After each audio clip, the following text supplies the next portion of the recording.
Assalamualaikum warahmatullahi wabarakatuh. Alhamdulillahirabbil alamin.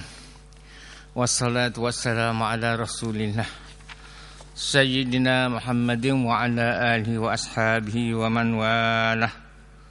Rabbi shrah li sadri wa yassir li amri wahlul 'uqdatam min lisani yafqahu qawli. Allahumma salli ala sayyidina Muhammad. Allahumma salli ala sayyidina Muhammad. Allahumma salli ala sayyidina Muhammad. Jadi alhamdulillah pada pagi ini kita mulakanlah kitab baru kita, iaitu panduan bersuci dan bersolat bagi pesakit. Jadi saya rasa ini lebih baik kita dahulukanlah daripada bab-bab yang terkemudian dalam kitab Fathul Mu'in. Sebab ini saya rasa adalah hak semasa untuk kita mengetahuinya tentang bersuci, bersolat dalam sakit ni, maknanya perkara yang untuk diamalkanlah, untuk kita ketahui semasa.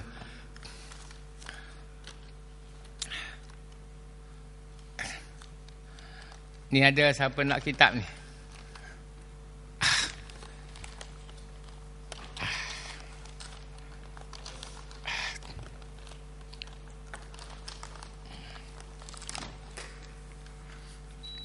Jadi Fathul Mu'in kita tawakuf dulu. Kita pitas dengan kitab ni dululah. Rasanya ini lebih kepada bahagian perkara yang berlaku untuk keadaan semasa bagi yang kita patut kita tahu. Ya. Kita tak apa. Sama.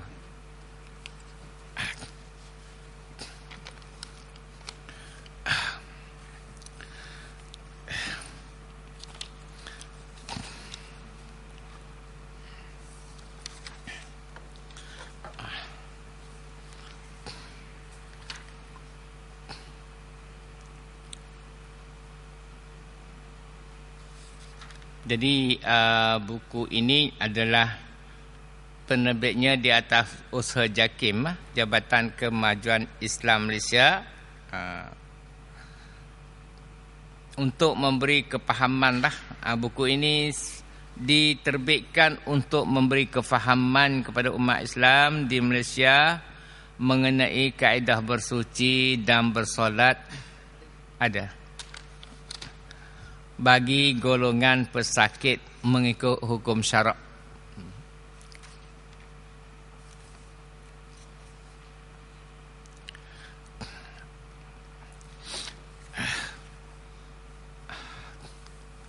Jadi muka surat 7, kita baca sikitlah.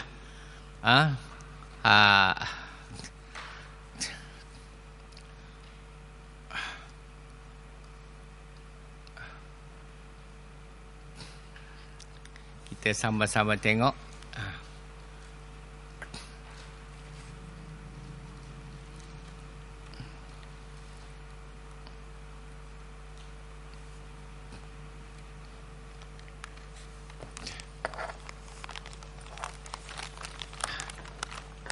Ni ada kitab baru, ambil dah baru ni. Ada dah.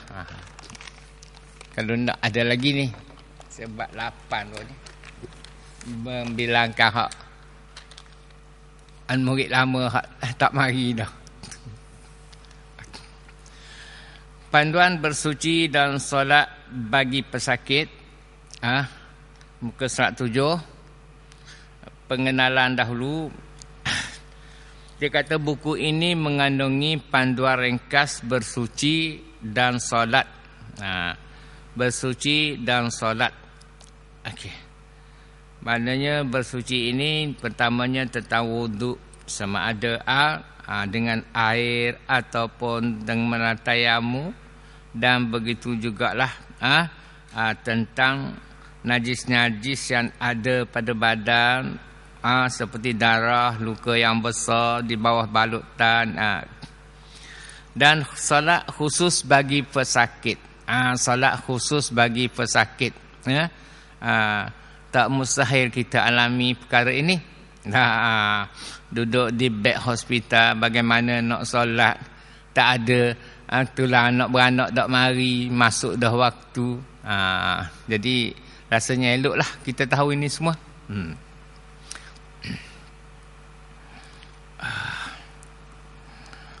Secara dasarnya ia disusun menurut pandangan fiqh mazhab Syafi'i lah, yang digunakan secara meluas di Nusantara. Selain itu disertakan pandangan mazhab fiqh muktabar yang lain di dalam beberapa masalah tertentu sebagai alternatif bagi tujuan memudahkan pesakit. Pesakit boleh memilih untuk melaksanakan ibadah menurut mazhab Syafi'i sepenuhnya atau menurut mazhab lain dalam bahagian-bahagian tertentu, sekalipun ia mengakibatkan berlaku percampuran di antara mazhab yang diistilahkan sebagai talfiq. Percampuran dalam mazhab ini dinamakan talfiq.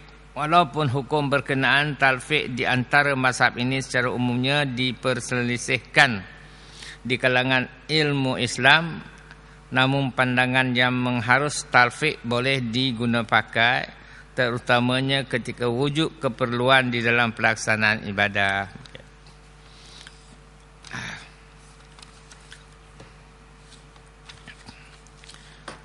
Muka surat 11. Kewajipan solat 5 waktu.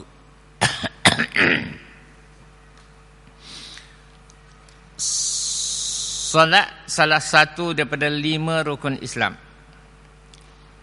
Sabda Nabi SAW, Bunyal Islamu ala khamsin, Sahadatin alla ilaha illallah wa anna Muhammadar Rasulullah, wa iqamas salati, wa ita'iz zakati, wal haji, wa saumi Ramadan. Hadis riwayat daripada Bukhari, daripada Ibnu Umar radhiyallahu anhuma. Kata baginda, Islam itu terbina di atas 5 perkara. Terbina di atas 5 perkara. Menyaksikan bahawa yang pertama mengucap 2 kalimah syahadah lah, iaitu menyaksikan bahawa tiada Tuhan yang layak disembah melainkan Allah, dan bahawa Nabi Muhammad itu utusan Allah. Kedua, mendirikan solat. 3, menunaikan zakat. 4, melaksanakan haji. Dan 5, berpuasa Ramadan. Mengikut inilah susunan mengikut hadis baginda ni. Iaitu pertama, menyaksikan, mengucap 2 kalimah syahadah. Iaitu tiada Tuhan yang layak disembah melainkan Allah, dan bahawa Nabi Muhammad itu utusan Allah. Kedua, mendirikan solat. Menunaikan zakat, melaksanakan haji, dan berpuasa Ramadan. Jadi perkataan sembahyang itu terdiri daripada 2 suku kata lah. Ni hak luaran lah, jadilah penerangan luaran daripada kitab tu. Sembahyang, perkataan sembahyang itu terdiri daripada 2 suku kata, iaitu sembah dan yang. Sembah dan yang, perkataan sembah dan perkataan yang. Dalam bahasa Sanskrit, yang dalam bahasa Sanskrit yang berarti Tuhan. Yang itu berarti Tuhan dalam bahasa Sanskrit. Iaitu bila sembahyang artinya sembah Tuhan lah juga. Sembah Tuhan juga. Sembah Tuhan. Sembahyang di dalam agama Islam kita sembah Tuhan Yang Maha Esa. Sembah Tuhan Yang Maha Esa, iaitu Allah Subhanahu wa taala.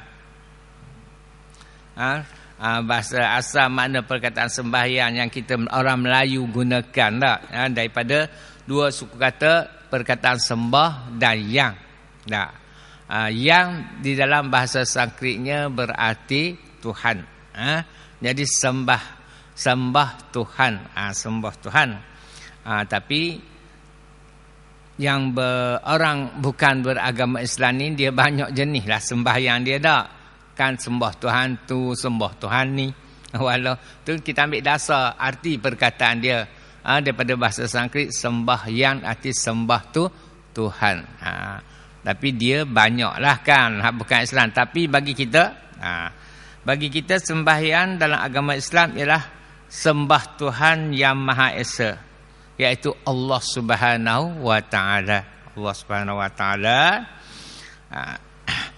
Manakala di dalam bahasa Arab pula sembahyang disebut dengan as-salah. Dalam bahasa Arab as-salah iaitu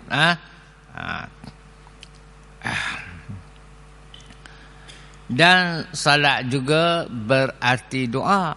Salah juga berarti doa.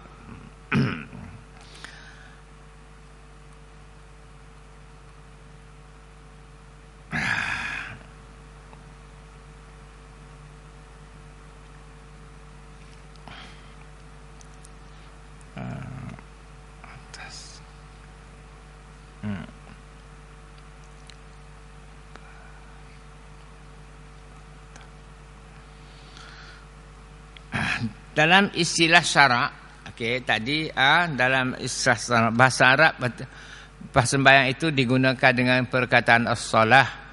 As-salah juga ada dengan makna doa.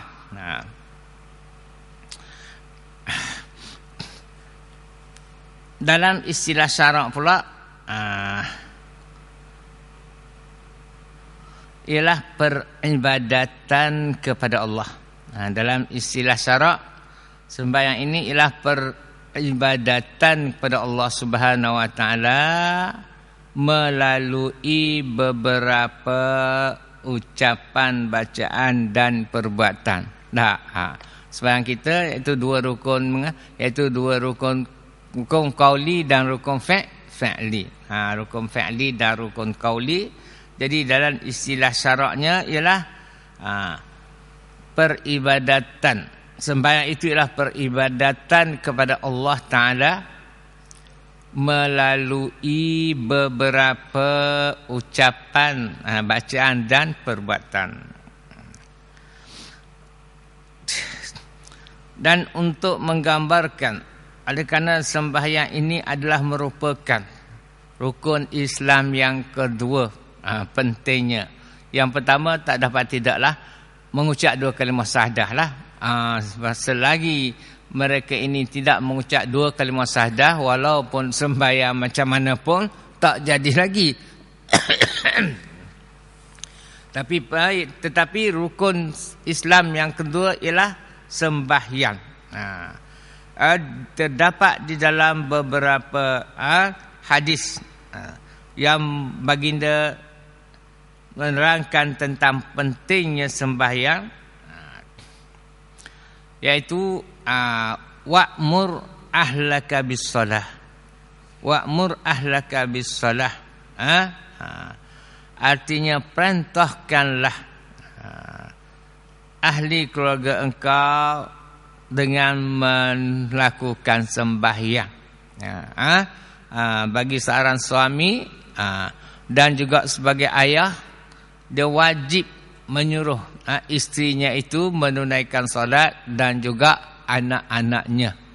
Itu menggambarkan betapa pentingnya ibadat solat itu di dalam agama kita. Fasbiru 'alaiha. Rasulullah tambah lagi fasbiru 'alaiha, dan bersabarlah kamu di dalam mengerjakannya. Walaupun dalam apa jua keadaan lah, solat itu mesti didirikan. Walau susah macam mana pun, sabar, tunaikanlah solat itu. Walau kaluk macam mana pun, walau sakit, hatta sakit pun, sakit, teramat sakit pun, selagi akal berfungsi, maka lagi itulah solat tetap tidak digugurkan. Wajib ditunaikan oleh seseorang itu.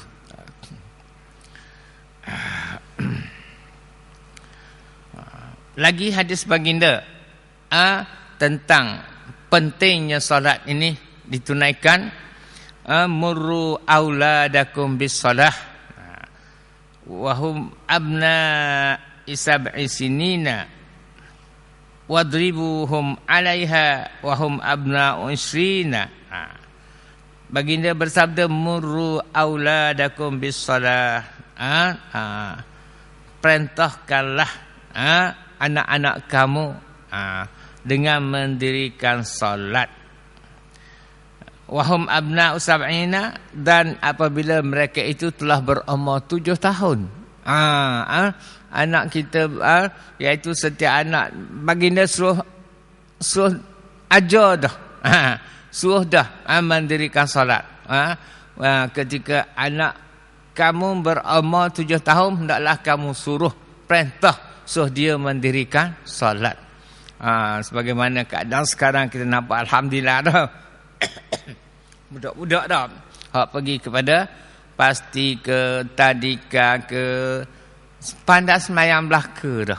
Budak-budak ni hati dia terang, otak dia pun cergas. Bila diajar tu cepat dia menangkap. Dan kalaulah diasuh pula oleh kedua ibu bapa, sampai waktu solat suruh dia solat. Ada setengah orang tu bila hari dia tak bekerja, bawa pula anak-anak yang belum berumur 7 tahun tu datang mendirikan solat bersama. Alhamdulillah lah keadaan begitu. Maknanya bertepatanlah juga sebagaimana sabda baginda, murru auladakum bis salah, perintahkan anak-anak kamu itu dengan mendirikan sembahyang. Wahum abna'u sab'ina sinin, iaitu ketika mereka berumur 7 tahun lagi. Ketika berumur 7 tahun, kita kena perintah dah. Berarti sebelum daripada 7 tahun, kena ajar dah lah. Kena ajar dah lah. Dia mendirikan solat. Sebab bila umur 7 tahun tu, tak beri tinggal dah solat. Tak bagi dah ibu bapa. Ibu bapa mesti suruh lah. Jangan meninggalkan solat. Wadribuhum 'alaiha, dan baginda kata pukullah. Pukullah ke atasnya, iaitu ke atas anak-anak kamu ini sekiranya dia tidak mahu mendirikan salat. Bila tu? Wahum abna'u 20 sinina, ketika berumur 10 tahun. Ketika berumur 10 tahun, pukullah anak kamu, biar dia ada rasa takut lah, ada rasa sekiranya masih tidak mau mendirikan solat, 7 tahun ajar dah dan suruh dia bersolat. Ketika 10 tahun kalau tak dirikan solat, baginda suruh pukul pula. Ini ini menunjukkan bahasa begitu pentingnya ibadat solat itu. Jadi ayat perenggan kedua, ayat seterusnya, setiap mukallaf wajib menunaikan 5 solat fardu sehari semalam pada waktu yang ditetapkanlah. Kita telah tahu, iaitu zuhur, asar, maghrib, isya dan subuh.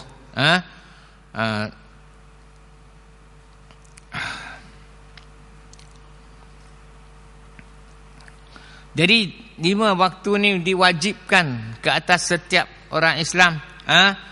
Diwajibkan ke atas setiap orang Islam yang telah mukallaf. Yang telah mukallaf. Seandainya telah mukallaf, mukallaf ini artinya orang yang akil dan balik. Termasuk mukallaf ini orang yang diberatkan hukum lah. Kita bercakap yang diberatkan hukum ke atasnya, yang wajib, iaitu dia wajib melakukannya. Siapa dia mukallaf? Mukallaf ialah yang akil balik. Akil balik artinya yang berakal, sempurna akalnya dan balik sampai umurnya. Tercantum 2 perkara, maka dikatakan orang itu adalah mukallaf. Mukallaf artinya orang yang diberatkan hukum ke atasnya, artinya diwajibkan ke atasnya menunaikan hukum-hukum yang diwajibkan. Akil artinya berakal, balik artinya sampai umur.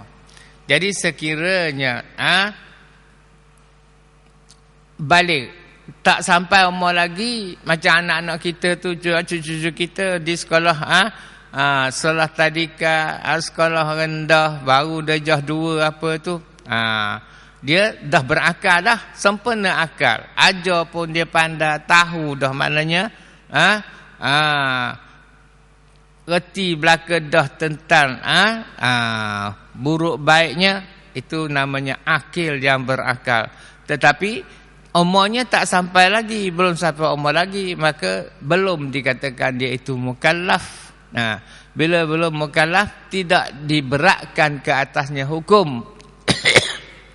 Artinya tidak berdosa lagi kalau dia tidak menunaikan solat itu. Namun begitu baginda Rasulullah sallallahu alaihi wasallam, oleh kerana sembahyang ni amat penting yang merupakan dosa besar kalau tidak mendirikannya, sebab itulah baginda kata ajarkanlah anak kamu, suruhlah anak kamu itu bersembahyang ketika dia berumur 7 tahun, dan pukullah sekiranya dia berumur 10 tahun, seandainya masih tidak mau menunaikan solat, pukullah. Itu beratnya ibadat solat ini dalam agama kita.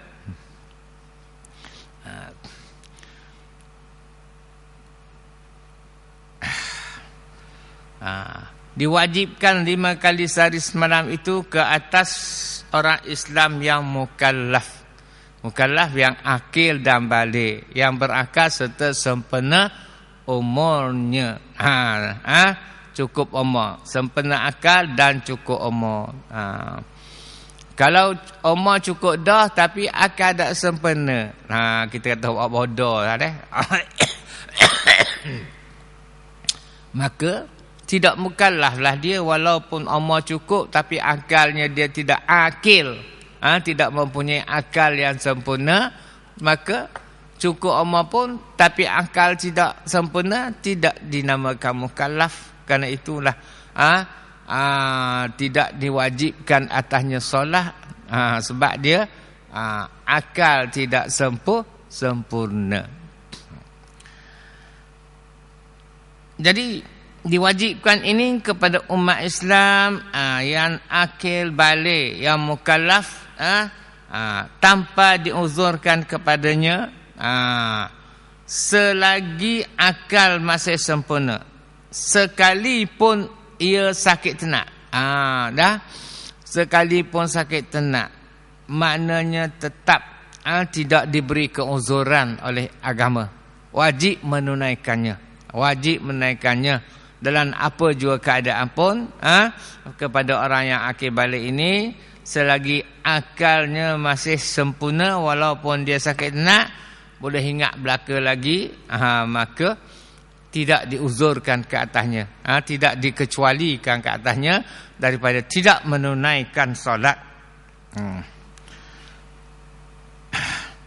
Sehingga kan seandainya, katakanlah sakit, seandainya tidak mampu sembahyang berdiri, diperintah supaya sembahyang sambil duduk. Tidak mampu sambil duduk, maka disuruh kita bersembahyang secara berbaring. Berbaring artinya mengiring tubuh. Tak mampu berbaring, secara melentang. Selagi akal berfungsi, memang wajib ditunaikan. Tak mampu melentang, maka dengan isyarat pula, iaitu dengan kelopak mata. Dengan kelopak mata. Dan kalau katakan mata tak boleh nak kejang celek dah. Kelopak mata ni tak boleh dah nak buka luar untuk masa qiyam, kemudian redup sikit masa rakaat, kemudian jam masa sujud, Mata tak boleh nak gerak dah, kelopak mata, tapi ingatan ada. Ingatan ada. Wajib juga dia tunaikan dengan secara di dalam hatinya. Secara dalam hatinya. Itu nak menggambarkan betapa beratnya, pentingnya ibadat sembahyang kepada kita umat Islam. Jadi dia kata Islam terbina di atas 5 perkara tak? Sudah kita baca, setiap mukallaf wajib menaikkan 5 solat fardu sehari semalam pada waktu yang ditetapkan, iaitu Zuhur, Asar, Maghrib, Isya dan Subuh. Bagaimana penentuan waktu itu? Penentuan waktu itu iaitu pada mulanya Jibril lah yang mengajarkan kepada baginda. Bila sampai waktu Zuhur, Jibril pun turun dan Jibril pun bersembahyanglah dengan baginda. Bersembahyanglah dengan baginda. Begitu juga sampai masuk waktu asar, Jibril pun turunlah. Maka Jibril pun bersembahyanglah bersama baginda. Jadi bila sampai waktu maghrib, begitu jugalah. Sampai waktu Isya dan sampai waktu subuh, iaitu Jibril lah yang mengajarkan kepada baginda waktu-waktu itu. Dan dikatakan dah 2 kali Jibril turun. Keesokannya Jibril turun waktu nak habis waktu Zuhur. Nak habis waktu Zuhur. Ini nak memberitahu kepada baginda bahawasanya waktu Zuhur itu luas juga. Start daripada tergelincirnya matahari, baginda turun pada hari yang pertama, kemudian pada keesokan turun juga untuk menunaikan solat Zuhur juga pada waktu dah nak masuk pada asar dah. Nah itu untuk memberitahu pada baginda waktu Zuhur itu dia bermula daripada sekian-sekian dan berakhir kepada sekian-sekian.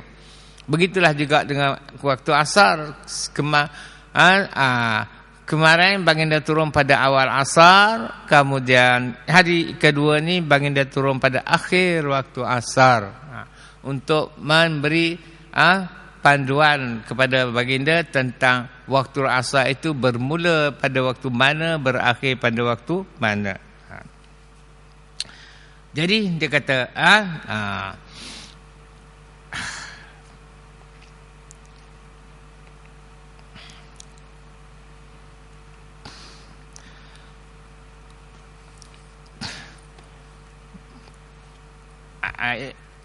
hadis seterusnya, fa iza qadaitumus salata fazkurullaha qiyaman wa qu'udan wa ala junubikum fa iza tsma'nantum fa aqimus salata inna salata kanat 'alal mu'minina kitaban mawquta. Ini ayat Quran. Kemudian apabila kamu telah selesai mengerjakan salat, fa iza qadaitumus salata, kemudian apabila kamu telah selesai mengerjakan salat, fazkurullaha qiyaman wa qu'udan wa ala junubikum, maka hendaklah kamu menyebut dan mengingati Allah semasa kamu berdiri dan duduk dan semasa kamu berbaring. Ini maknanya solat itu wajib ditunaikan dalam keadaan mana pun lah, termasuklah keadaan berbaring. Kemudian apabila kamu telah merasa tenteram, berada dalam keadaan aman, maka dirikanlah solat itu. Dirikanlah solat itu dengan sempurna sebagaimana biasa. Sesungguhnya solat itu adalah satu ketetapan yang diwajibkan atas orang-orang yang beriman, yang tertentu waktunya. Iaitu tertentu waktunya, iaitu sebanyak 5 waktulah: Zuhur, Asar, Maghrib, Isya dan Subuh.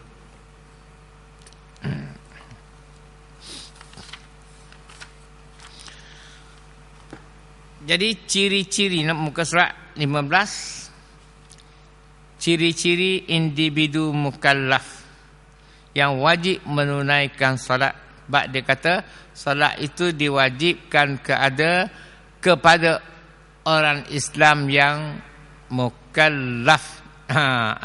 Yang mukallaf artinya yang akil dan balik, yang sempurna akalnya dan sampai umurnya. Macam saya kata tadilah, kalau akal sempurna, pandai dah solat tetapi tak balik lagi, tak sampai umur, tidak diwajibkan ke atas budak itu, tetapi tidak berdosalah dia tidak melakukannya, sebab dia belum lagi mukallaf, iaitu tidak sempurna dari segi umurnya. Akal telah sempurna tapi umurnya masih belum sempurna. Sebab itulah dikatakan solat ini diwajibkan ke atas setiap muslim yang mukallaf, yang akil dan balik. Namun begitu, walaupun diwajibkan pada akil dan balik, Rasulullah suruh kita merintah anak kita supaya mendirikan solat bila berumur 7 tahun. Arti menunjukkan persediaan, bukanlah setelah akil balik baru nak ajar solat. Sebab bila akil balik saja dah wajib dah ke atasnya. Dia dah kena dosa dah tidak menunaikannya. Tetapi bukan dia tak nak tunai, tak pandai, sebab kita tak ajar. Kita tak ajar. Maka bertanggungjawablah pula kita terhadap anak kita itu. Kerana itulah baginda suruh 7 tahun tu suruh dah baginda perintah suruh dah anak yang berumur 7 tahun itu mendirikan solat, dan pukullah setelah berumur 10 tahun. Setelah berumur 10 tahun.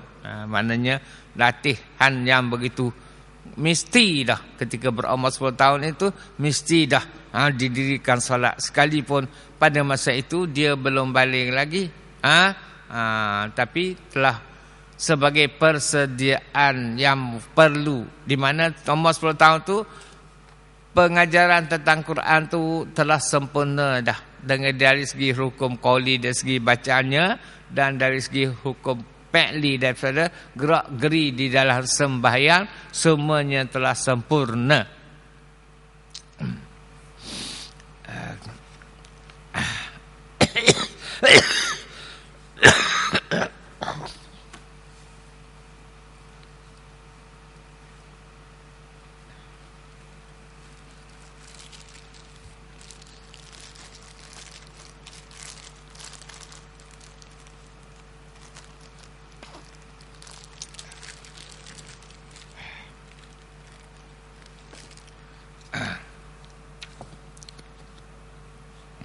Habis.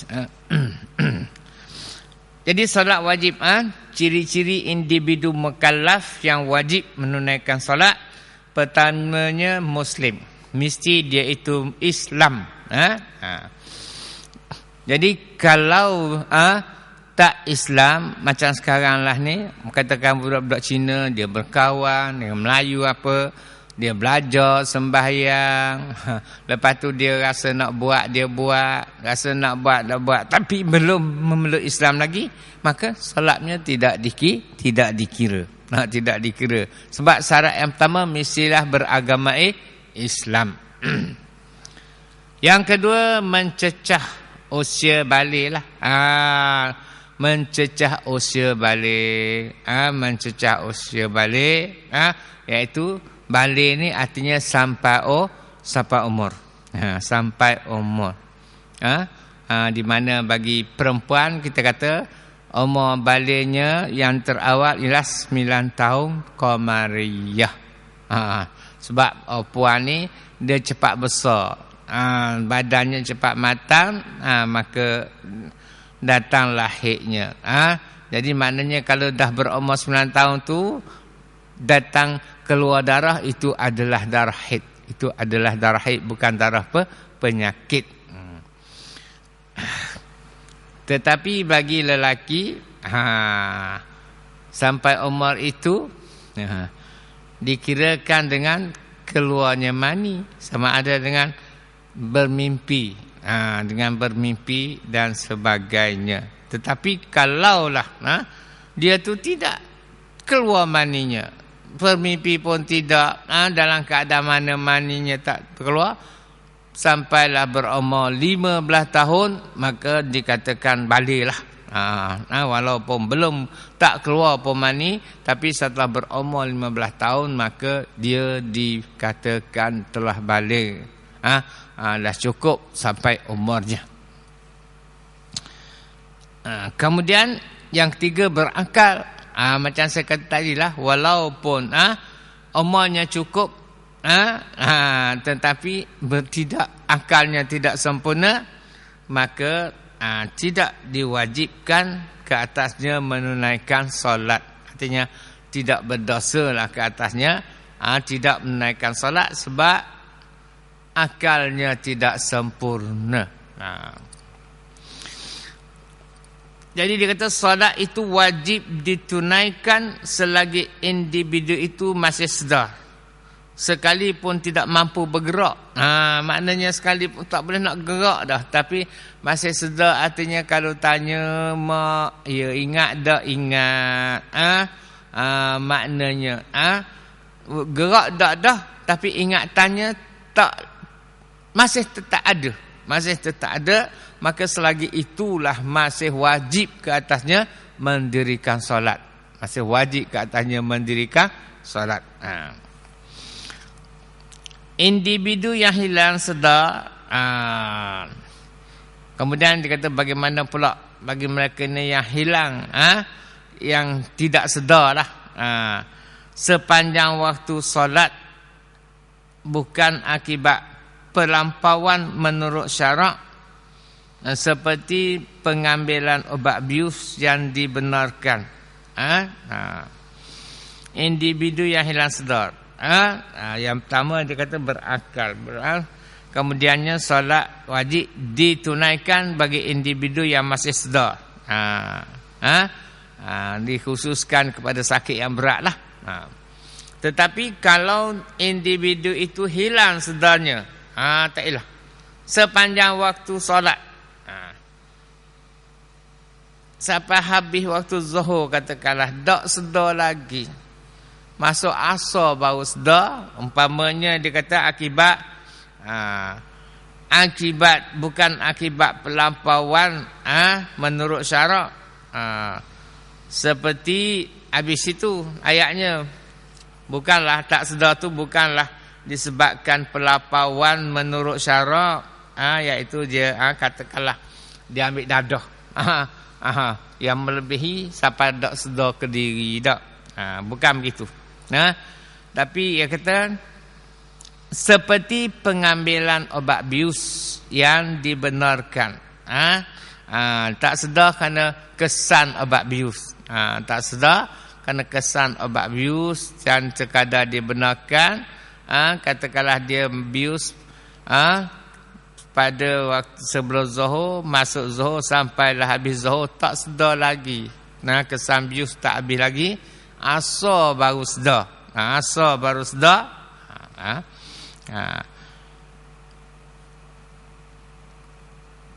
Pengambilan obat bius yang dibenarkan, maka keadaan begitu, kemudian katakanlah asar baru sedar, bius start daripada belum zuhur, dilakukanlah padanya dengan apa-apalah perawatan katakan, kemudian asar baru sedar ataupun maghrib baru sedar, bila jadi dia kata dibenarkan, gugur daripadanya kewajipan solat waktu tersebut. Artinya gugur daripadanya kewajipan solat waktu zuhur dan asar yang telah kehabisan masa dia itu masih dalam keadaan tidak sedar disebabkan kesan biusnya. Sama ada satu waktu solat ataupun dua waktu solat tak. Biasanya zuhur, asar, maghrib itu sedar dah. Namun dia kata gugur daripadanya tidak wajiblah ke atasnya solat, dan dia tidak mendirikannya, tak berdosa lah sebab dia tak sedar. Tak sedar. Bila tidak sedar, tidak wajiblah ke atasnya. Tidak sedar itu bukan kerana dia melakukan sendiri perbuatan itu yang boleh menyebabkan tidak sedar dah. Kerana rawatan dilakukan oleh doktor. Kalau dia buatkan sendirinya, bukan kerana untuk rawatan, macam pengambil dadah tu, dia ambil lebih daripada biasa sehingga kan tak sedar. Maka oleh kerana tak sedar itu disebabkan perbuatannya sendiri. Seolah-olah dia tahu dah benda ni kalau dia ambil akan jadi pensang dia. Tak sedar kiri berapa lama, tapi dia ambil juga menunjukkan dia sengaja untuk menjadikan dia tidak sedar, maka tak gugur sembahyangnya. Tak gugur, wajib dia qada. Tapi dengan sebab rawatannya, kesan bius tu masih ada, berlakulah tidak sedar juga sehingga satu waktu solat ditinggalkan ataupun mungkin dua, maka dia kata solat tersebut dibenarkan, arti gugur daripadanya kewajipan solat. Tidak berdosalah dia tidak menunaikan solat pada waktu hak dia tak sedar dengan sebab kesan bius untuk perubatan waktu tersebut, waktu itu. Namun ada juga, namun sunat diqada setelah kembali sedar. Namun sunat dia qada juga setelah kembali sedar. Berlainan kalau kata tak sedar ni sengaja perbuatan sendiri, umpamanya dia seorang peminum ke, dan memang dia tahu selepas minum arak ni dia akan mabuk, tak sedar, beberapa jam lamanya.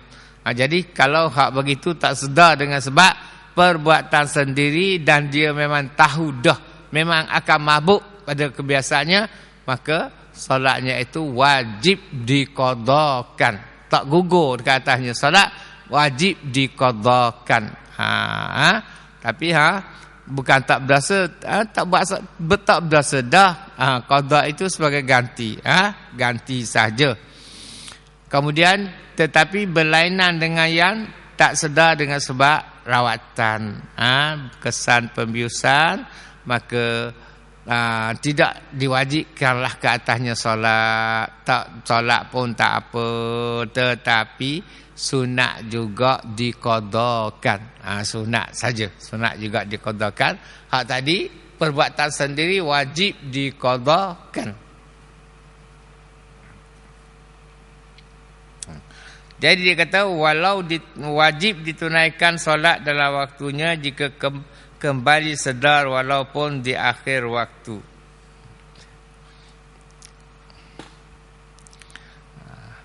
Namun sunat diqadakan setelah kembali sedar.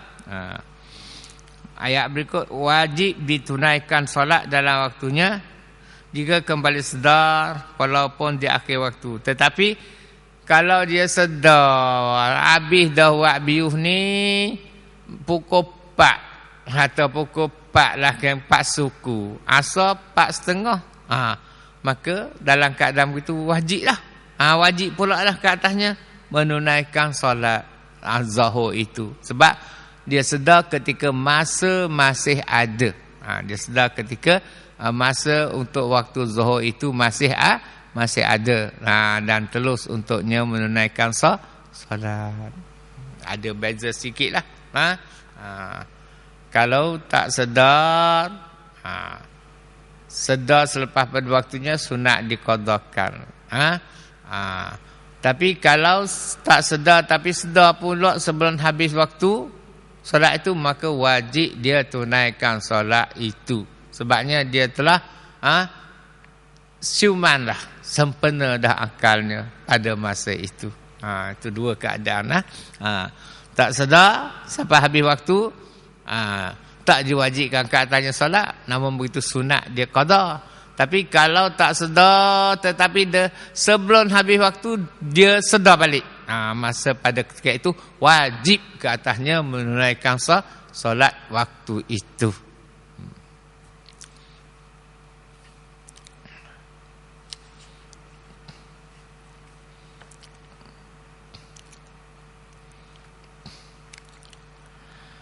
Jika hilang sedar sepanjang waktu zuhur dan kembali sedar walaupun di akhir waktu asar, Ni memakan 2 waktu sembahyang tak? Memakan 2 waktu sembahyang tidak sedar itu. Jika hilang sedar sepanjang waktu zuhur, sepanjang waktu zuhur tak sedar sikit abuk lah, itu hilang waktu sedar, itu tidak sedar. Sepanjang waktu zuhur itu tidak sedar. Dan kembali sedar walaupun akhir waktu asar. Tapi masuk asar pun tak sedar juga lagi. Sedar tak sedar nak masuk maghrib dah. Sedar tak sedar nak habis dah waktu asar. Wajib ditunaikan solat asar. Wajib ditunaikan solat asar. Dan diqada solat zuhur. Solat zuhur juga wajib diqadakan. Sebab digandingkan begitu sebabnya zuhur dan asar ni boleh dijamakkan. 2 waktu ini boleh dijamakkan. Kerana itulah hak zuhur pun walaupun dia sedar waktu asar dah, masa sepanjang zuhur tadi dah sedar langsung, tapi waktu asar baru dia sedar, maka dia kata wajib juga, wajib ditunaikan solat zuhur dan diqada, wajib ditunaikan solat asar dan diqadakan solat zuhur. Begitu juga jika hilang sedar sepanjang waktu maghrib. Sepanjang waktu maghrib tu tak sedar. Pesan sendiri, pitam lah katanya. Pitam kita hak biasa pitam lah tak? Hak di rumah sendiri ni. Waktu maghrib itu pendek saja. Pitam tak sedar. Hati dekat nak maghrib pitam. Pitam tak sedar. Dan kembali sedar walaupun di akhir waktu isyak. Sedar tak sedar isya pun akhir dah. Dekat nak terbit fajar dah pula baru sedar. Jadi 2 waktulah, melewati 2 waktu. Wajib ditunaikan solat isyak dan diqadakan solat maghrib. Sebab kenapa maghrib kena qada? Sebab dia kata digandingkan selalu. 2 solat ini boleh dijamak. Sebab maghrib dan isya boleh jamak solatnya. Boleh jamak solatnya. Maka kerana itulah bila berlaku dia wajib juga qada sembahyang sembahyang yang dia tinggal itu. Okey, semula. Jika hilang sedar sepanjang waktu zuhur, zuhur habis zuhur tak sedar lagi, dan kembali sedar, kemudian sedarlah dalam waktu asar. Dalam waktu asar pun akhir dah, walau akhir pada waktu asar, maka hukumnya wajib ditunaikan solat asar. Ini memang dah dia masih ada waktu asar, dan diqadakan solat zuhur. Diqadakan solat zuhur. Kenapa digandingkan begitu? Sebab zuhur dan asar ini boleh dijamakkan. Boleh dijamakkan. Begitulah juga jika hilang sedar sepanjang waktu maghrib, berlakunya fitam ke ataupun maknanya terpaksa dibedah, terpaksa jugalah dibiuskan, tak sedarlah dia pada waktu maghrib, dan kembali sedar, kemudian sedar walaupun di akhir waktu isya. Akhir waktu isya dah dekat nak keluar fajar dah, fajar kazib, baru sedar, wajib ditunaikan solat isya dan diqadakan solat maghrib.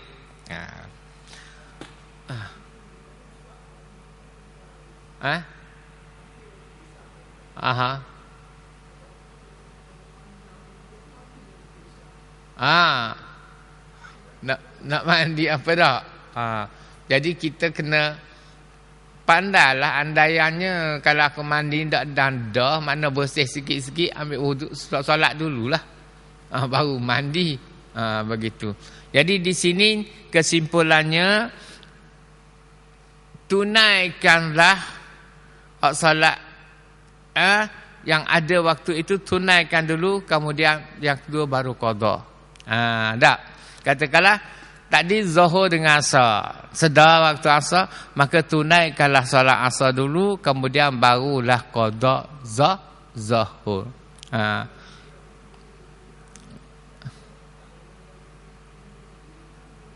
Habis waktu tak? Wajib qada berdua, kedua-duanya lah. Ya? Qada dua-dua lah. Tapi tak tahulah tu hukumnya di sisi Allah tu sebab masanya masih ada tak? Berlakulah. Nak ni dulu, nak ni dulu. Nak ni dulu. Iaitu mengutamakan diri kita dulu lah tak? Jadi di sini kita nampaknya hak tunai mesti ditunaikan dulu baru diqada. Kalau nak ikut kira, zuhur dahulu baru asar, bila sedar maknanya tunai zuhur dulu, qada zuhur dululah baru tunai asar dah. Baru sebab asar ni penting ni, nak ambat waktu ni. Tinggal sikit lagi ni. Tinggal sikit lagi tu mana penting, sangat penting bagi asar ni. Mesti didirikan dia dahulu supaya tidak terjadilah qada lagi, sedangkan dia dah sedar, dah siuman dah di dalam waktu asar, tapi tinggal masa yang pendek saja lagi, maka caranya hendaklah ditunaikan solat asar itu dahulu. Selesai tunai, kemudian barulah diqadakan solat zuhur. Ya. Jamak. Di sini tak ada jamak ni. Dalam masalah hak tak sedar ni. Dia hak jamak tu hak kita sakit kan. Dah kita sakit antara zuhur dengan asar, tengok keadaan mana. Kalau sakit kita petang dekat nak masuk asar, kita jamaklah, jamak takdim. Tapi kalau sakit kita ni tengah hari, memang waktu zuhur tu waktu sakit, masuk asar tu barulah reda, maka lakukanlah dengan jamak takhir. Ni sedar, hak sedar, tapi sakit saja. Hak jamak ni. Tapi kalau dengan sebab jadi tak sedar, tidak ada jamak dah, dikena qada. Dalam mengqadakan itu, kita wajib mengutamakan solat yang waktunya sendiri. Tuan rumah lah kita kata. Hak ni kena tunaikan dulu. Sebab kalau tak, kalau hak ni jadi lambat, kita buat zuhur dulu, asar, sedang boleh habis solat zuhur, masuk waktu maghrib. Jadi dua pula kena qada. Zuhur qada, asar qada. Sedangkan pada masa kita siuman itu, waktu asar masih ada.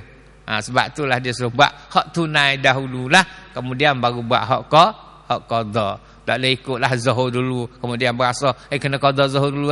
Tak, maknanya zuhur tu memang dah wajib dah kena qada. Asar ni masih ada waktu ni untuk dapat dia dirikan sebagai tunai. Jadi kena buat hak tuan rumah dululah. Hak tunai ni wajib direbut dulu supaya jangan jadi dua kali dua waktu qada belaka. Begitu aja Ali. Kemudian begitulah maghrib dengan isya. Dekat nak habis waktu isya dah baru sedar, wajib solat isya dulu. Dia tak qada lah isya, adaan dah, tunai dah. Kemudian barulah buat qada waktu maghrib. Sebab maghrib ni hak wajib qada dah. Dia wajib kena qada. Tapi asar ni selagi ada waktu tak qada lagi, selagi itu wajib dia tunaikan. Dia lakukan secara tunai. Ya?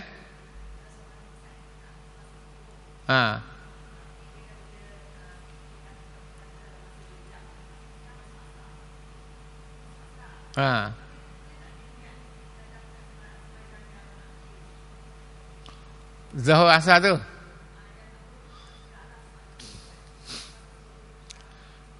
Masa zuhur tak sedar. Kemudian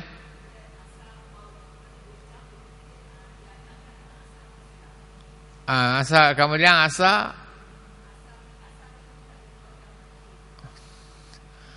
Tapi zuhur saat ni disebabkan tidak sedar, bukan?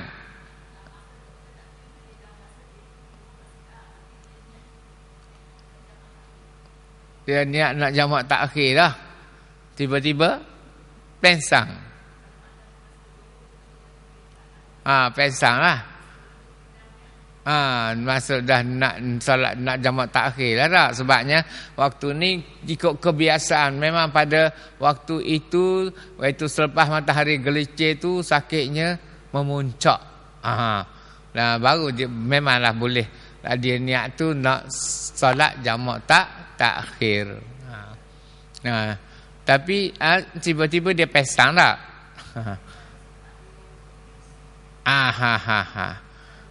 Ya.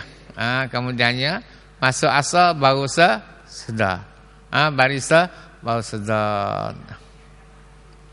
Nak jamak takhir, ambil semula. Hak dia niat tadi tak? Jadi kalau nak ikutlah mana dia niat tadi nak jamak takhir, oleh kerana kebiasaan waktu zuhur ni waktu sakit dia tenat lah. Dengan warmus panah ni. Kemudian biasanya dia buat jamak takhir lah, sama bila masuk asar reda. Dia buat jamak takhir.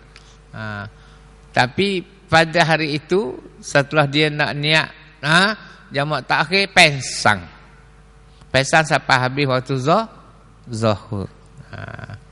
Kemudian masuk asar tak? Masuk asar. Jadi masuk asar. Hak tadi dia niat dah nak jamak, kemudian berlaku pesang. Sampailah pada masuk waktu asar, nak dirikan solat, boleh atau tidak? Nak buat jamak takhir sebagaimana yang telah dia niat sebelum pesang dahulu. Sebelum pesang dahulu.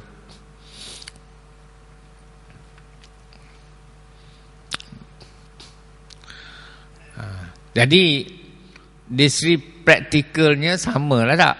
Samalah. Tapi dari segi hukum tu pulaknya.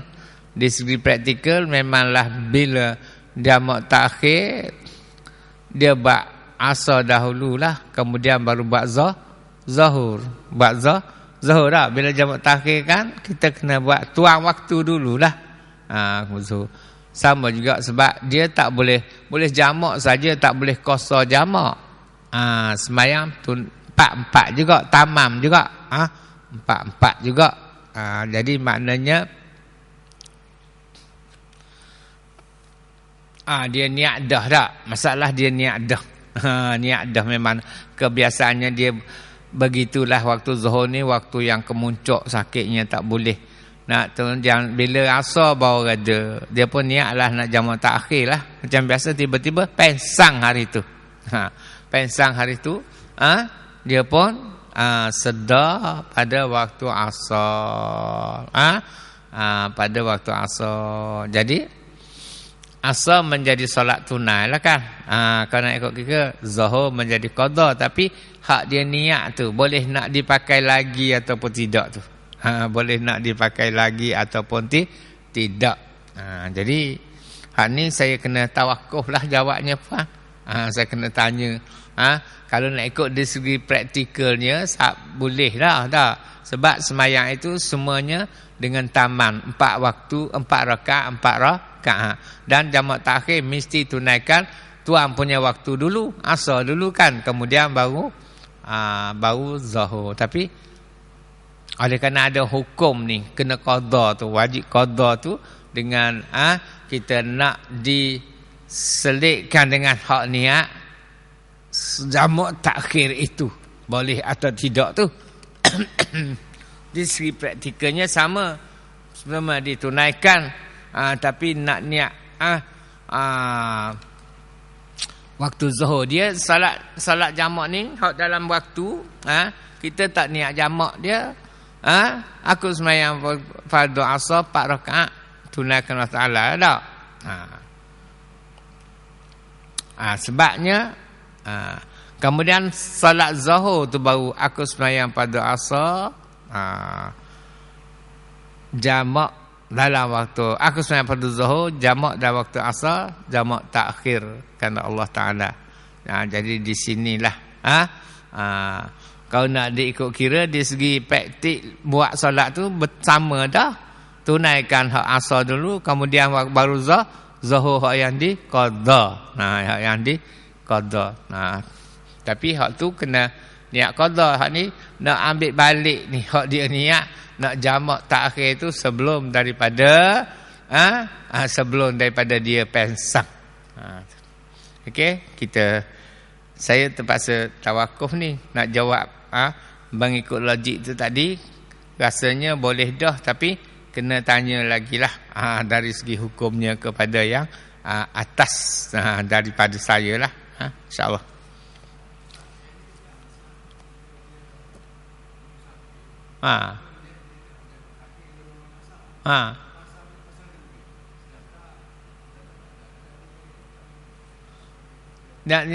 Nak jamak takhir dalam waktu asar.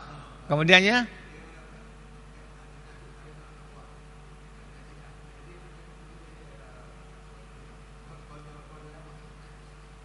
dah qada jamak qada lah. Dah maknanya jadi sakit. Waktu asar tu jadi sakit. Dia dalam musafir. Dalam musafir. Sakit. Kemudian sedap asar pun nak zuhur dah lah. Yalah hak nak ikut asalnya kalau hak zuhur tu dia sakit mari serta-merta dah. Mari serta-merta. Sedangkan dia niat dah jamak takhir tu. Zuhur dan asar. Okey. Kemudian sedap tak sedapnya habis asar. Baru lega. Baru boleh nak dirikan solat. Jadi maknanya kedua-duanya luput dah waktu tu dah. Tapi dikaitkan dengan sebab ada niat tu. Okeylah. Kita jawab kemudian lah tu. Saya kena tanya dulu. Tak boleh nak jawab ni sebab sembahyang kan. Satu hak puan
sama dua ni sudah niat jamak takhir belaka dah ni tak?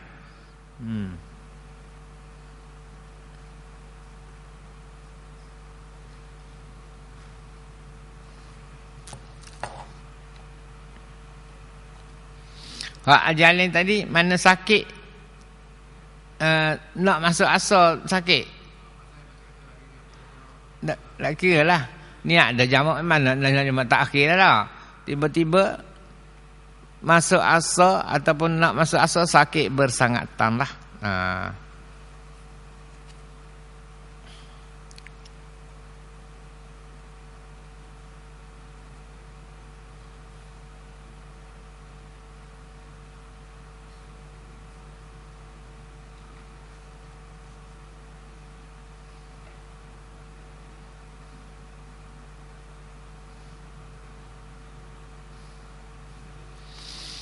Ni ajalin reda tak reda masuk maghrib dah ke? Reda tak reda boleh buat solat tu. Masuk maghrib ke tak dalam maghrib lagi? Biasa. Mana masuk biasa masuk maghrib lah. Nah. Sakit bersangatan.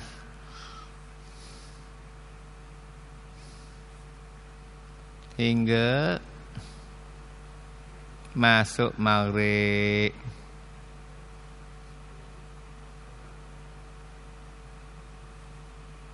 Okey.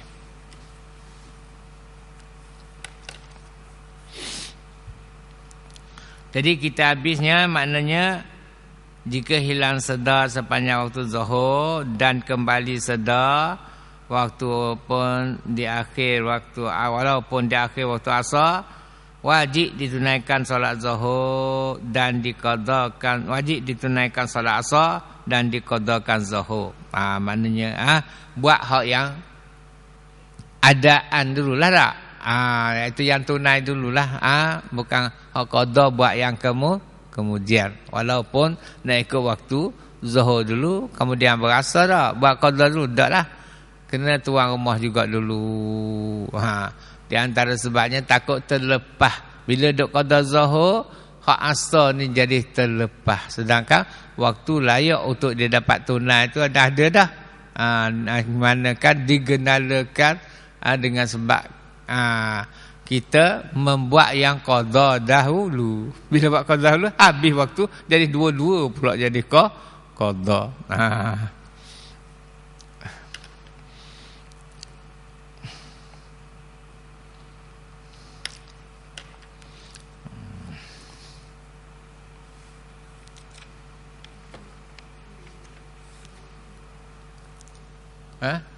Ya? Jamak takhir. Dah?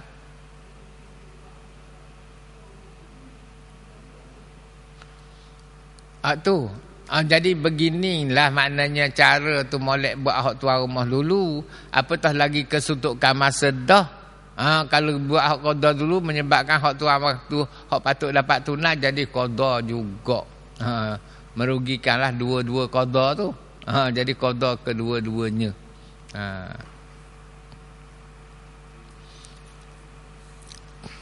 Empat, suci daripada haid dan nifas. Jika seorang wanita suci daripada haid dan atau nifas dalam waktu solat, walaupun di akhir waktu, wajib ditunaikan solat waktu tersebut. Sebagai contoh, ni. Jika suci walaupun di akhir waktu asar, wajib ditunaikan solat zuhur dan diqadakan solat, wajib ditunaikan solat asar dan diqadakan solat zuhur. Kena ganding gitu. Begitu juga suci walaupun di akhir waktu isya, wajib ditunaikan solat isya dan diqadakan solat maghrib. Sebab macam saya kata tadi lah alasan syaratnya, sebab antara dua waktu ini boleh dijamakkan. Seolah-olah macam satu waktu lah. Sebab itulah dikatakan diqada, kena qada juga. Kalau isya hak maghrib kena qada juga. Walaupun masa maghrib tadi kita tak suci lagi, masa isya baru suci, mandilah buat solat isya dan qada solat maghrib. Kerana ikut pada logik akal kita tak ada benda tak sabar dah. Sukudun dah zuhur tadi tu, maghrib tadi ke sukudun dah dia lepas dah.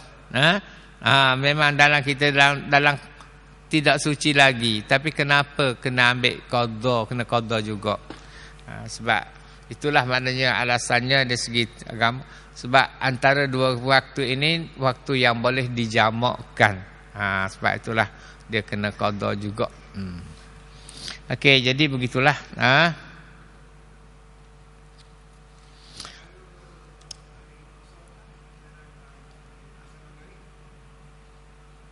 Tu asal maghrib. Memang dia tak boleh nak jamak tu dua tu tak? Tu. Nah. Dah maksud ajar lain?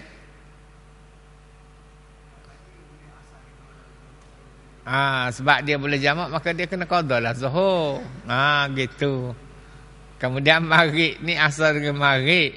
Tak ada dah asal habis dah bagian gandengan tu. Masuk maghrib lah. masuk maghrib. Jadi hak asar tu, asar ni tak ada maksudnya lagu mana? Dia tadi habis dah tak? Habis dah. Zuhur pun tak dah, asar pun tak dah. Ada. Maknanya Haji Adil tu maknanya tak dah waktu belaka, memanglah kena qada. Taklah qada jamak, tapi macam hak Puan Latifah ni masih ada waktu. Boleh tak nak pakai balik hak niat nak jamak tu. Dua keadaan ya, berlainan sikitlah. Kita akan bagi jawab depan kemudian. Jadi begitulah pentingnya solat, tak boleh nak ditinggal dalam kecuali hilang akal, hilang siuman. Sakit macam mana pun wajib ditunaikan. Kerana itu sebab pentingnya baginda bersabdalah. As-salatu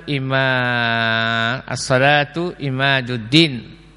Faman aqamaha faqad aqamaddin. Sembahyang itu adalah tiang agama. Maka barang siapa mendirikan solat, maka artinya dia telah menegakkan agama lah. Tak bagi utuh tak. Kalau tiang utuh tak sembahyang, artinya tak ada tiang lah. Utuhlah agama. Itu pentingnya mana agama solat itu dalam agama Islam.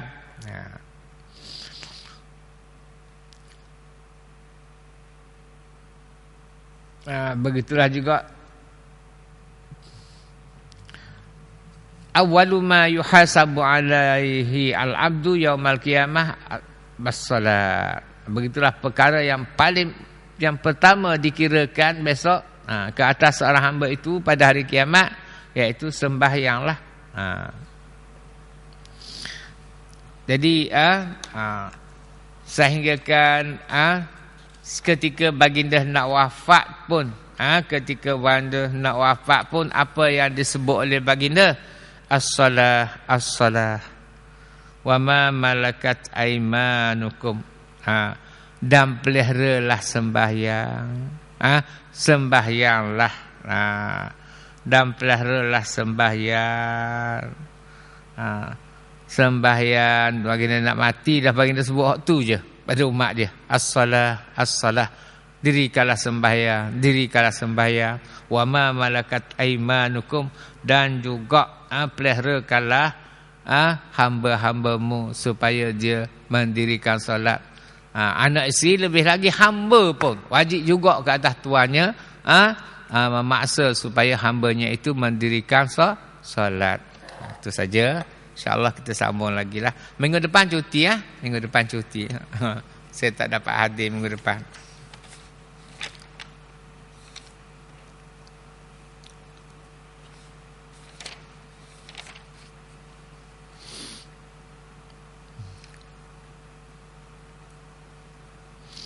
Minggu depan kita sambung suci daripada haid dan nifas, yang keempat. Surat 15.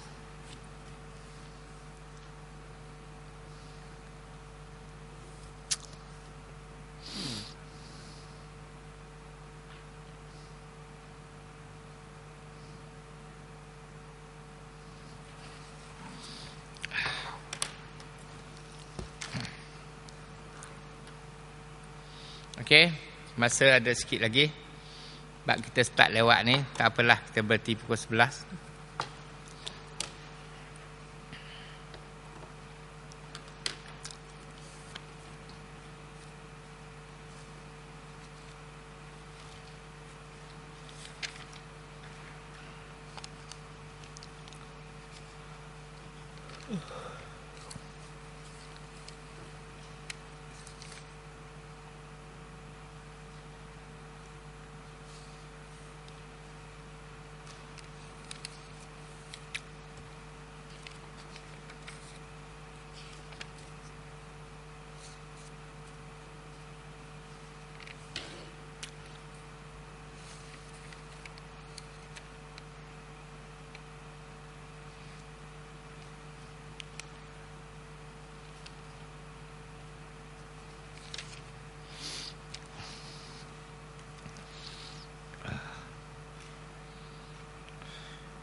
muka surat 57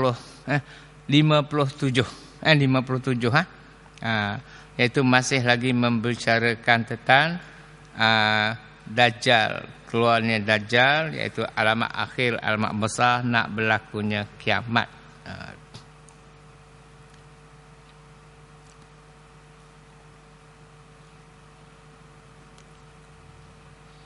Iaitu kita telah dengar bahawasanya keluar Dajjal itu bila dah keadaan manusia ni merengan-rengankan agama. Merengan-rengan agama. Bila kata merengan-rengan, panggillah banyak melakukan perkara yang dilarang, meninggalkan perkara-perkara yang diwajibkan. Itu merengan-rengankan agama.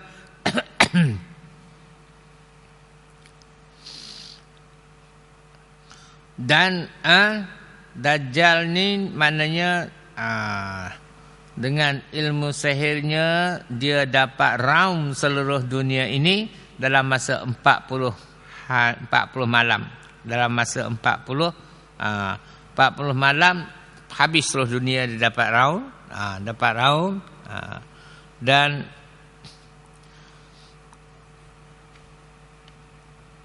kenapa tu? Sebab hari yang pertama Dajjal turun lamanya seperti setahun. Hari yang kedua seperti sebulan. Hari yang ketiga seperti satu Jumaat seminggu. Selepas daripada itu hari-hari lainnya seperti hari kita inilah. 24 jam. Jadi dalam masa 40 malam tu dia dapat merata dah dunia ni. Dapat round semua dah. Dan dia naik hima dia. Hima besar tak besar hima Dajjal ni, antara dua telinga hima tu 40 hasta. Kepala dia lebar lah. Lebar kepala hima Dajjal tu 40 hasta. Nak sama besar masjid ni lah tahu hima Dajjal.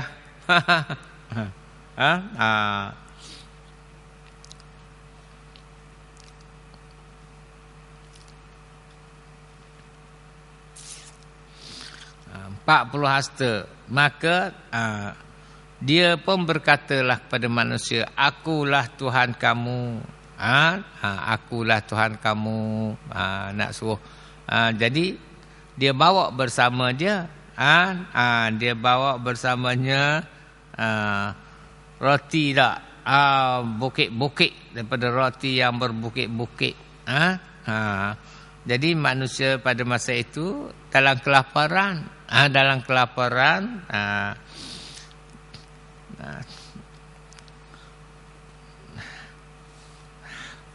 Jadi hak yang tak laparnya hak pengikut dia lah.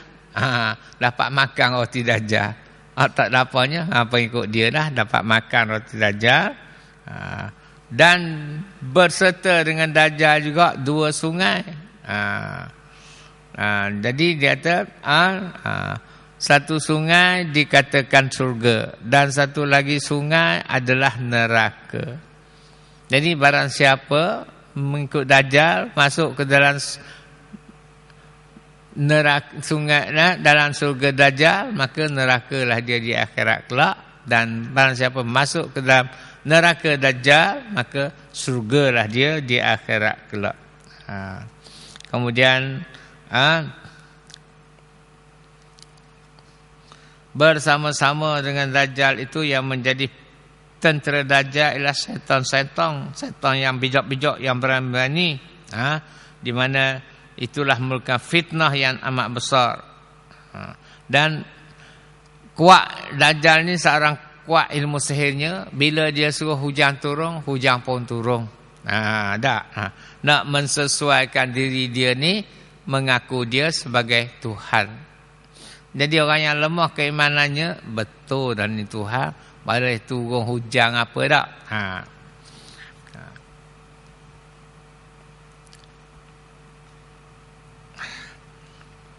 Dan tersebut pada pagi ini 1, 2, 3, 4, 5, 6, 7, 8. Baris ke-8 daripada bawah.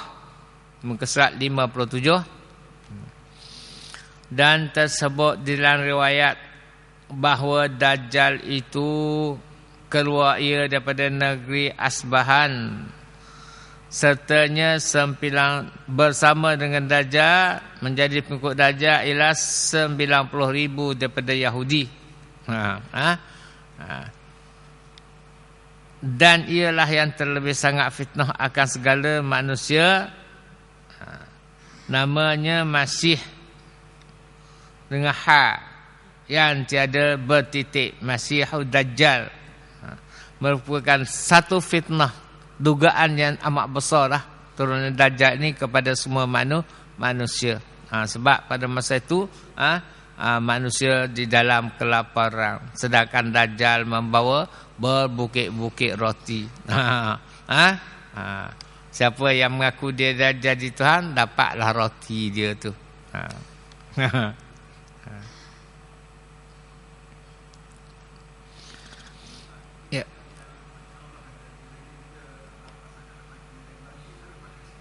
Ya.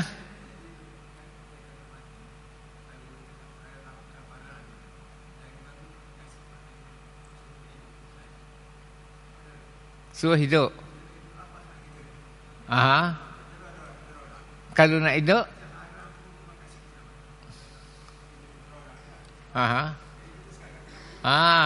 Kerana dararah tu. Ni hak Dajjal ni tak gitu dah, keimanan dah lah. Mana hak kita biasa dararah tu memanglah apa dapat makan apa yang boleh menyelamatkan kita daripada mati ke, daripada keadaan kebuluran apa tak, sekadarlah.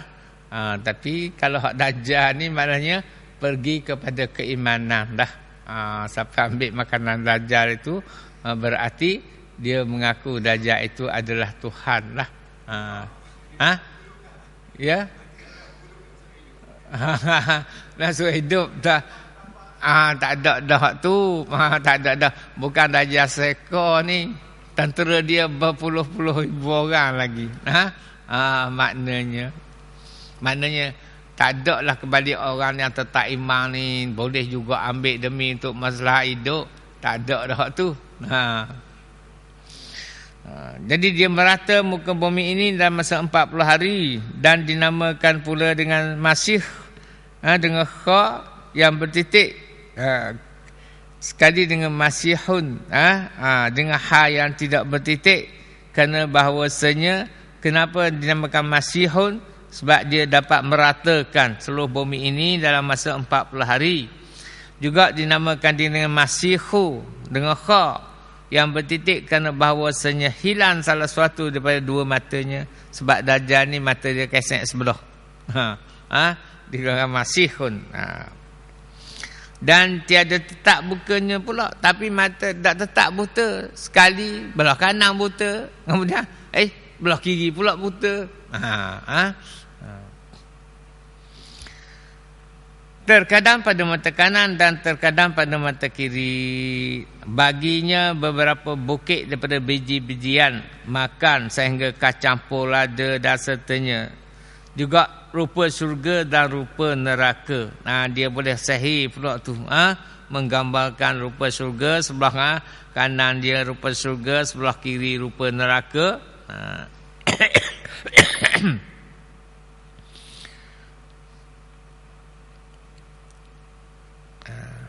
Dan maka dia kata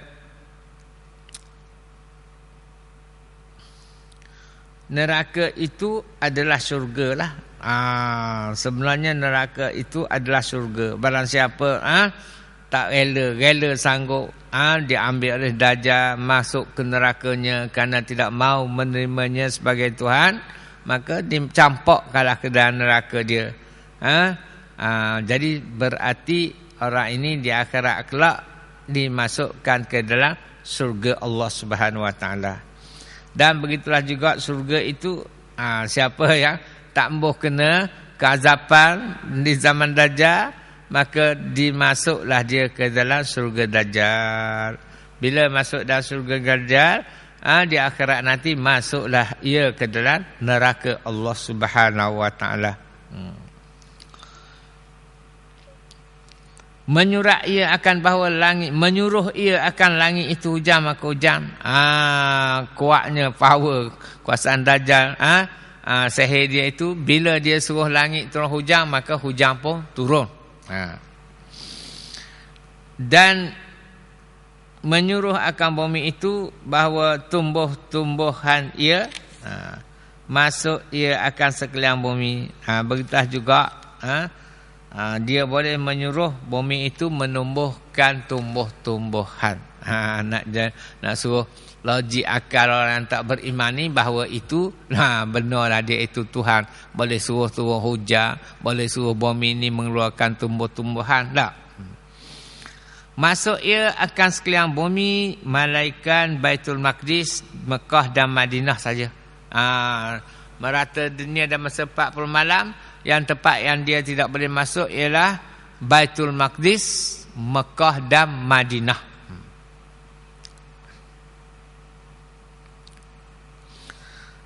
Dan Jabal Tur. Begitulah juga Jabal Tur. Keluar baginya oleh seorang laki-laki daripada ahli Madinah. Dalam keadaan Dajjal duk raung, maka keluarlah seorang laki-laki daripada Madinah. Maka Dajjal pun berkatalah bagi laki-laki itu, adakah engkau beriman denganku? Adakah kamu beriman dengan aku?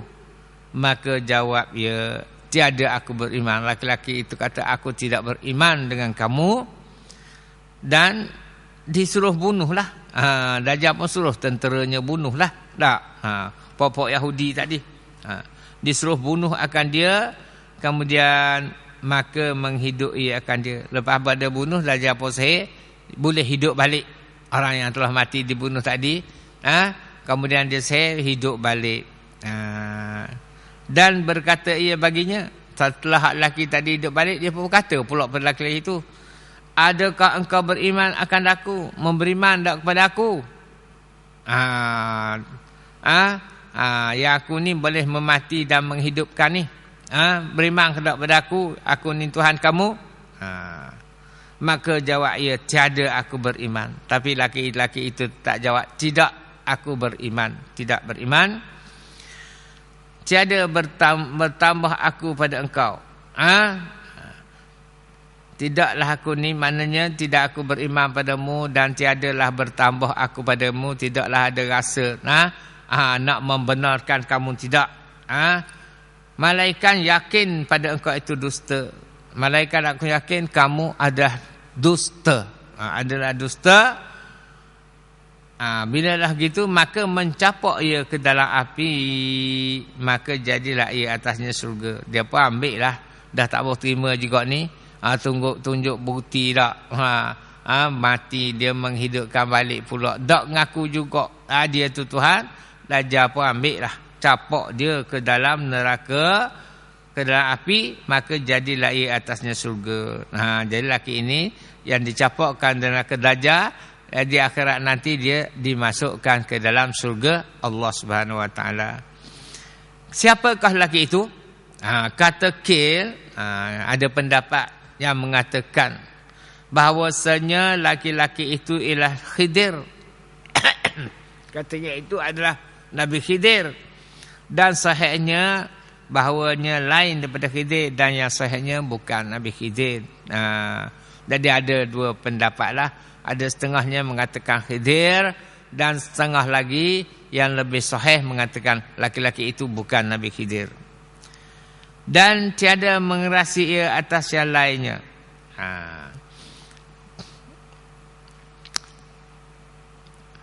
Dan tiada mengerasi ia atas yang lainnya. Tak adalah maknanya ke atas orang lain dibuat begitu. Bermula awal hari pada segala hari itu seperti setahun. Hari Dajjal turun itu lamanya seperti setahun lamanya. Dan satu hari lepas tu seperti hari yang kedua seperti sebulan lamanya. Dan satu hari yang ketiga seperti sejumaat, seperti seminggu lamanya. dan yang tinggal daripada segala hari itu selepas hari yang 3 tu seperti hari kami inilah, macam hari kita alami sekarang lah, 24 jam sehari semalam. Sembah mereka itu. Lalu sahabat pun tanyalah baginda. Setelah baginda cerita tadi tentang Dajjal, sahabat pun bertanyalah, ya Rasulullah, apa kami berbuat pada segala hari yang panjang ini? Apa yang kami boleh buat pada segala hari yang panjang ni, sedangkan kita ni diwajibkan sembahyang 5 waktu sehari semalam. Tapi hak panjang macam setahun ni, nak macam mana dengan ibadat solat ni ya Rasulullah? Maksudnya sabdanya, kira-kirakan olehmu baginya akan segala waktu itu dengan ijtihad. Rasulullah kata, kamu kiralah, anggarlah sendiri. Bukanlah setahun nak sembahyang 5 kali je. Anggarlah sendiri dengan ijtihad kamu. Ni dah masuk dah zuhur pada kebiasaannya. Kemudian dah masuk dah asar, dah masuk dah, begitulah habis sehari semalam dalam untuk menaikkan ibadat solat. Begitulah esok pun begitulah, setiap hari sehinggalah habis satu hari itu, selama setahun itu dengan ditunaikan solat dah sebanyak 5 kali sehari semalam.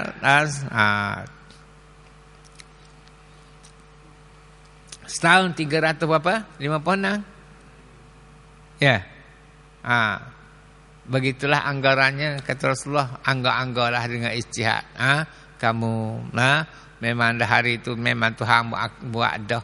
Memang hari yang pertama Dajjal turun itu lamanya selama setahun. Dah kalau sahabat kata kita ni lagu mana dengan ibadat sembahyang? Tak kalah nak 5 kali saja selama setahun sembahyang. Dah. Sedangkan sembahyang itu sendiri adalah ibadat yang menghampirkan diri kita dengan Allah. Tak? Maka Rasulullah kata, anggar-anggarlah sendiri. Anggar-anggarlah sendiri masuk setiap waktu itu untuk ditunaikan sembahyang. Kira-kiralah akan olehmu baginya akan segala waktu itu dengan ijtihad kamu kerana ibadat. Dan dengan disandarkan kepada Bugawi, iaitu disandarkan pula pada hadis Bugawi yang diriwayatkan oleh Bugawi, iaitu cetera daripada Asma binti Yazid Al-Ansari, berkata ia, Asma kata, adalah Nabi SAW dalam rumahku. Pada masa itu Nabi Rasulullah SAW ada di dalam rumahku, kata Asma. Rumah dia lah. Bakal isteri Nabi jugalah dia ni. Pada satu hari, maka menyebut ia akan Dajjal. Dalam keadaan tu baginda pun menyatakanlah tentang Dajjal. Berceritalah tentang Dajjal. Maka sabda ia bahawa dahulu daripadanya itu 3 tahun. Kata baginda, sebelum diturunkan Dajjal itu 3 tahun ditahankan hujan. 3 tahun hujan tak turun. Itulah manusia dalam kelaparan ni. Katanya sebelum Dajjal turun 3 tahun dah ditahan hujan tidak turun daripada langit. Tahun yang pertama dia kata ditegahkan hujan daripada langit itu 1 sulus hujan. Iaitu tahun yang pertama 2/3 saja daripada hujan turun. 1/3 ditahan, tidak turun, tahan oleh Allah Subhanahu Wa Taala, kuranglah. Dan bumi itu 1 sulus tumbuh-tumbuhannya. Manakala tumbuh-tumbuhannya yang tumbuh pada bumi ialah 1/3 sahaja daripada biasanya. Sebab tak ada hujan dah. Pokok lembut-lembut tak tumbuh dah. Mati habis dah. Yang tinggal hak pokok balok-balok lah, hak tebal kerah-kerah mungkin. Dan tahun yang keduanya ditegahkan langit 2 suluh hujannya. Tahun yang kedua ditahan pula hujan 2/3. Hanya 1/3 saja hujan yang turun. Lagi beratlah. Dan bumi ditegahkan 2 suluh tumbuhan. Begitulah juga tumbuh-tumbuhan 2/3 tidak tumbuh dah. Tinggal 1/3 sahaja yang tumbuh. Bahawa macam mana tu wallahu alam lah. Dan tahun yang ketiga ditegahkan langit sekali-kali tiada hujan. Tahun yang ketiga tak turun setitik habuk dah hujan. Tidak turun setitik habuk dah hujan. Dan bumi tiada tumbuh sekali-kali. Begitulah juga tumbuh-tumbuhan pun tak tumbuh dah. Sekali-kalinya tidak tumbuh dah. Mati hak lama, tidak bercambah lagi hak baru. Maka tiada tinggal segala yang mempunyai kuku yang pecah. Pada masa itulah disebabkan kelaparanlah segala binatangnya. Dah rupuk-rupuk habis dah. Setahun dah rupuk. Tahun yang ketiga tu tak ada sikit ambuk dah tumbuh-tumbuhan, termasuklah rupuk-rupuk. Maka Rasulullah kata tiada tinggal lah. Tiada tinggal lah segala yang mempunyai kuku yang pecah. Macam mana? Parti mana-mana. Seperti lembu, kan kuku dia pecah tengah tak? Lembu, kambing, hak tak cukup, tak ada makanan ni. Begitulah. Kerbau kalau tempat kita, itu yang mempunyai kuku yang pecah lah. Kuku dia kan pecah dua depan tau. Daripada segala binatang-binatang, malaikat binasalah binatang itu. Sebab kekeringan, tidak ada air hujan, tidak tumbuhlah segala tumbuh-tumbuhan sebagai makanan kepada binatang-binatang. Dan bahawasanya setengah daripada sangat fitnah itu, fitnah yang paling berat lagi di masa Dajjal ini, bahawa Arabi, datanglah seorang Arab kepada Dajjal, maka berkata Dajjal itu baginya. Dajjal pun berkatalah, bila lelaki itu datang kepada Dajjal, Dajjal pun berkatalah kepadanya, khabarkan olehmu akan daku, jika aku hidupkan bagi engkau akan unta engkau, adakah engkau ketahui bahawa itu aku itu Tuhan engkau? Bila laki-laki itu datang belajar, maka Dajjal pun berkatalah kepada laki-laki itu, kalau aku hidupkan balik unta kamu, kamu mengaku dah aku ni Tuhan kamu. Maka sahut laki-laki itu, bahkan sekiranya kamu dapat menghidupkan balik unta saya hak nak apuh tu, mati tu, saya mengakulah kamu Tuhan. Jawab laki-laki itu. Ini fitnah-fitnah Dajjal ni. Bahkan maka dirupakan ia bagi laki-laki itu umpama untanya. Dajjal pun sahih lah. Kepada laki-laki itu, saya nampaklah seekor unta seperti unta dia yang asal lah. Bahkan terlebih elok ia, bahkan lebih molek lagi lah daripada untanya yang dahulu, iaitu nisbah yang susunya, iaitu susunya banyak, dan tembung gemuk lagi pada unta dia yang asal. Dan datang laki-laki lain pula. Jadi bila mengaku kepada Dajjal itu Tuhan, maka banyaklah keistimewaan Tuhan Dajjal buat dah.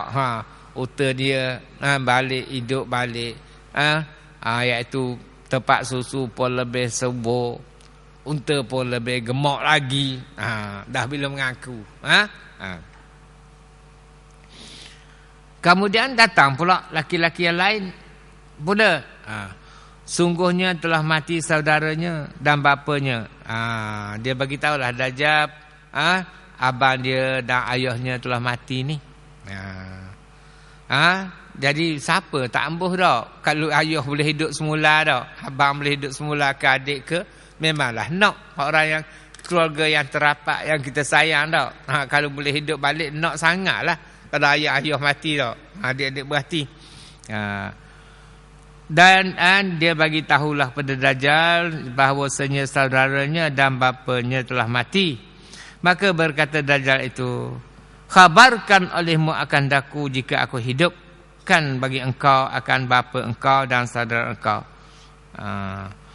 Kamu bagi tahulah, seandainya aku menghidupkan balik saudara kamu dan bapa kamu ni, Adakah tiada engkau ketahui bahasanya aku ini Tuhan?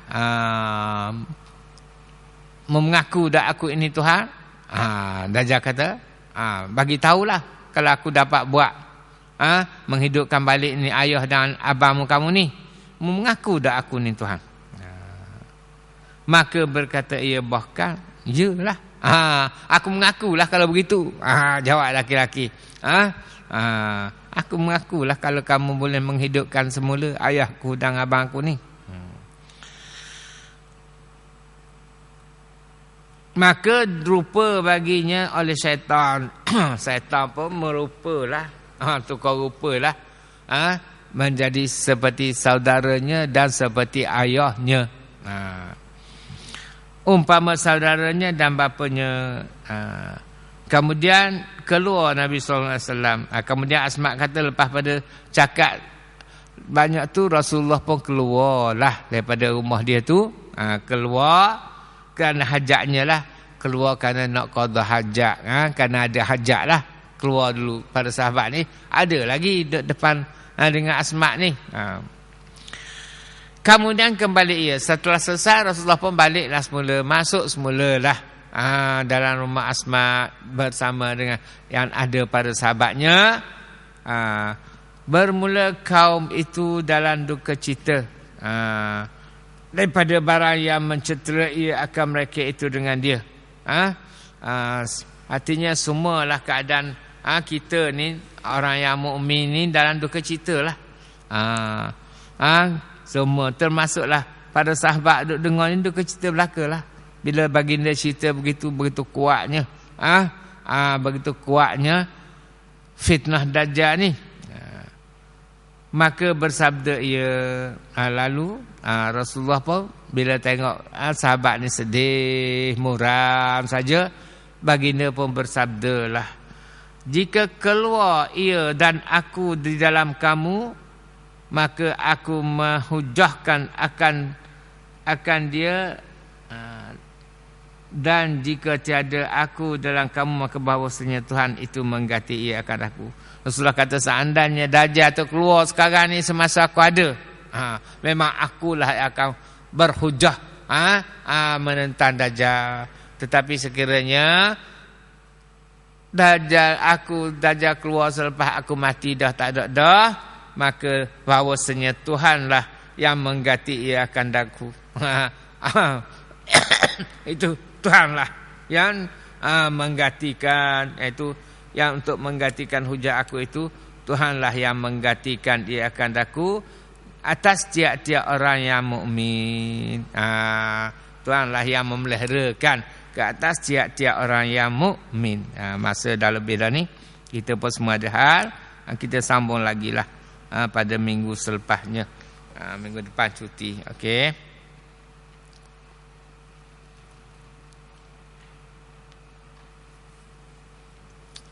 Sekian Alhamdulillah, kelas kita dapat berjalan sebagaimana biasa pada hari ini. InsyaAllah kita akan sambung lagi pada minggu selepas minggu hadapan. Amin ya rabbal alamin. Bismillahirrahmanirrahim. Alhamdulillahirabbil hamdan yuwafi ni'amahu wa yakafu mazidah.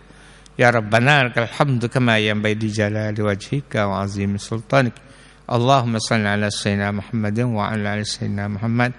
Allahumma inna nas'aluka ridhaka wal jannah wa na'udzubika min sakhatika wan nar.